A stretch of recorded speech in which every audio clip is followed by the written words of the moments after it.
Bukan dilarang ampe-ampe tadi. Tapi yang lebih sahih dua-dua rakaat. Nah, nama kelakuan boleh saja. Tapi mana yang lebih utama?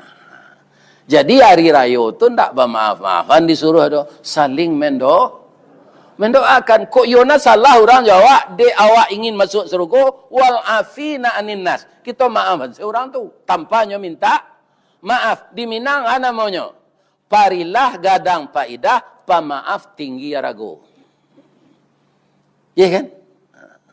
Kaum muslimin, bapak-bapak dan ibu-ibu, mudah-mudahan dengan bersegera kita minta ampun dan kita sudah saling mendoakan timbal balik, moga-moga Allah menerima amal kita. Bu, Allah kaji awak tu ya. Panik dia lah ya kan? Ini ibu-ibu, bapak-bapak.